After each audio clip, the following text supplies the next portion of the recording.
Hello everyone, I'm Reem and today I'm going to present you the preferential trade agreement.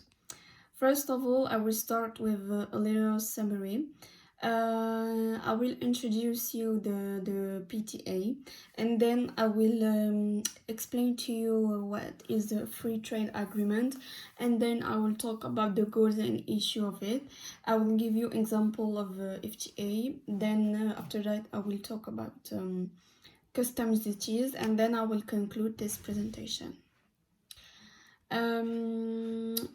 We can start by saying that the rapid proliferation of preferential trade agreement, so the PTA, has been a key factor in the development of the trade of the key trade policy element in recent years. The PTA is an exception to the general most favored nation principle, the MFN, registered in the WTO agreements, under which all WTO members apply to each other the same rights of non-discriminatory customs.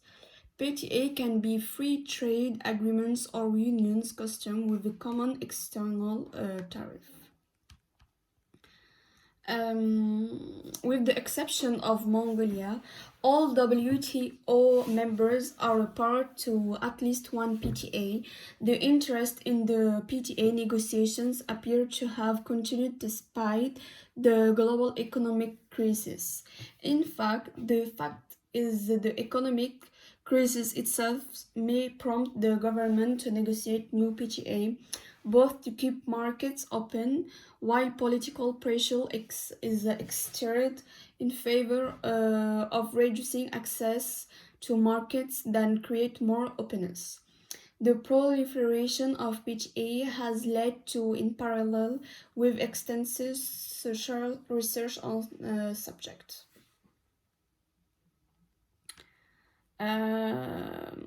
Now, what is a free trade agreement? A free trade area is made up of member countries eliminating customs duties and quantitative important restrictions among themselves.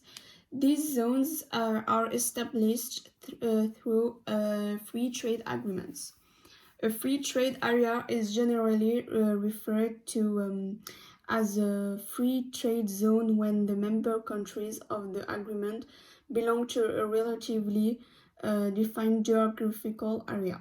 In other cases, it is simply referred to as a free trade agreement. Now about the goals and issue.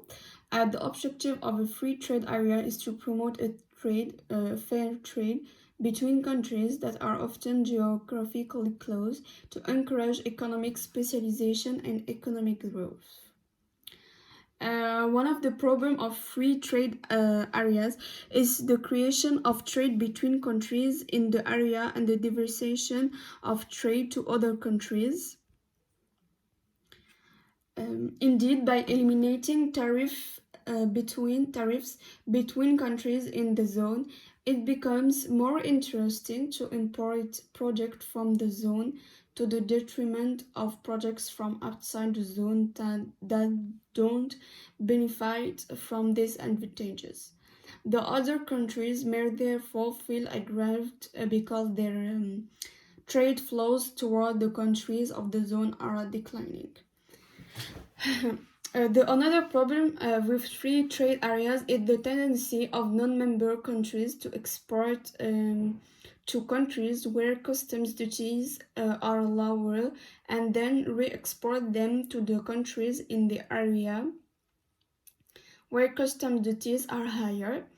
This possibility stems from the fact that in a free trade area, member countries may have different external prices toward the third countries. It's in order to avoid this that the agreement can be transformed into a customs union, or that there can be clauses limiting these perverse effects. And now I will give you some examples of FTA. In addition to numerous bilateral agreements, the most important free trade areas are EFTA between Norway, Iceland, Switzerland, and Liechtenstein, the NAFTA, Canada, the United States, and Mexico since 1994, and ASEAN between Indonesia, Malaysia, the Philippines, Singapore, Thailand, and other countries. Now I will talk about the customs duty. The free trade agreement and unilateral preference allow for the benefit or tariff preferences under certain conditions. Their purpose is to remove tariff, customs duties, and non-tariff formalities barriers to trade between two countries or group of countries. Um, the non-drawback clause or prohibition of drawback of customers' duties implies that the non-originating third materials, notwithstanding the fact that they have been sufficiently worked, must in addition have borne the customs duties payable in the country where the product was obtained. Consequently, the reimbursement of or a non-payment of duties relating to the import of non-originating products is prohibited if the reimbursement or non-payment is linked to the export of the finished product outside the European Union.